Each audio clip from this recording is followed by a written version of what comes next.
Storm Track Weather Center to see when the drizzling will stop. It's like a constant drizzle. Well, and that's part of the problem with our new forecast model data coming in is the drizzle may not fizzle.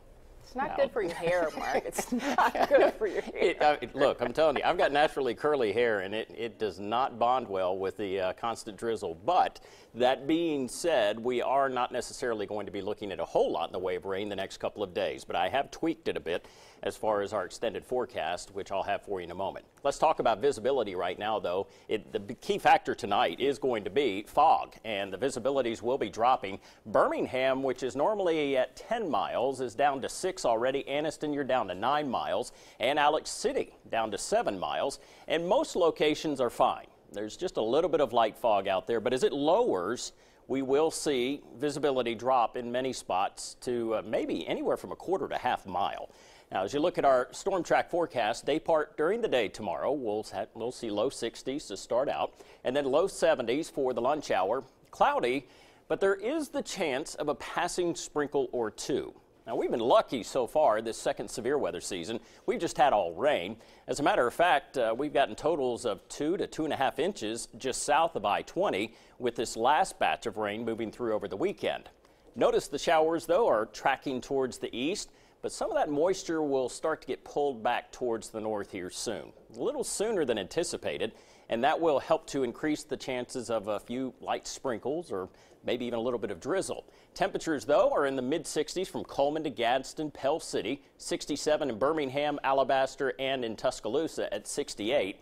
And when we talk about dew point temperatures, what the dew point temperature is 67, well, that's the point that the air temperature has to get to before our atmosphere is fully saturated with moisture, and in turn it turns to fog or the visibility drops down. So with that being said, our dew points are in the upper 50s and low 60s. Once that matches, we will see the visibility dropping.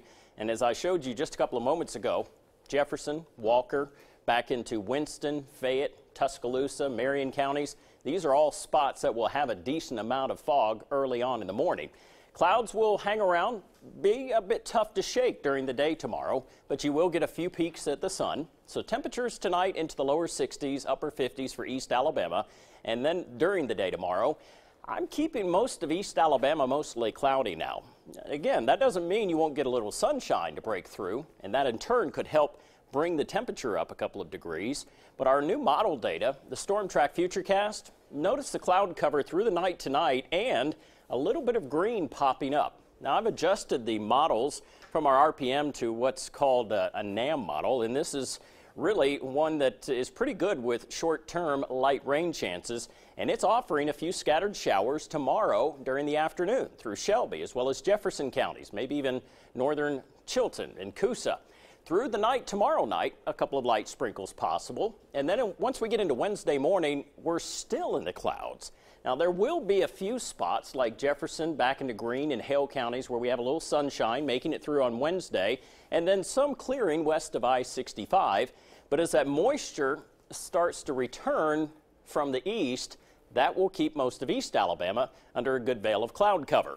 Now, the forecast models through Thursday morning. Again, cloudy, a little bit of light rain. That chance of a few sprinkles or a shower not out of the question completely through the day on Thursday. I don't anticipate a whole lot in the way of rain, but certainly that potential for those hit and miss showers enough to get the wipers going a time or two, I think that's certainly a possibility on and off over the next couple of days. I've kept the rain chance percentage out of the forecast, but just as I mentioned, to let you know, there might be a passing shower or two. Mostly cloudy, a low of 61 for tonight. That dense fog at times. Tomorrow morning, if you leave early, especially around 4 or 5 o'clock in the morning, I would expect that fog to be at least an issue. Plan on that ahead of time. Thursday, I do dry us out, and then Friday into Saturday, more rain. We'll also have maybe even a few thunderstorms, so if you're headed to the Alabama game, again, Auburn's going to be in College Station, but for the Alabama game, it could be a soggy mess with a few rumbles of thunder. I don't see this as a severe weather threat, but we will have thunderstorms in the mix before we start to cool down again by Sunday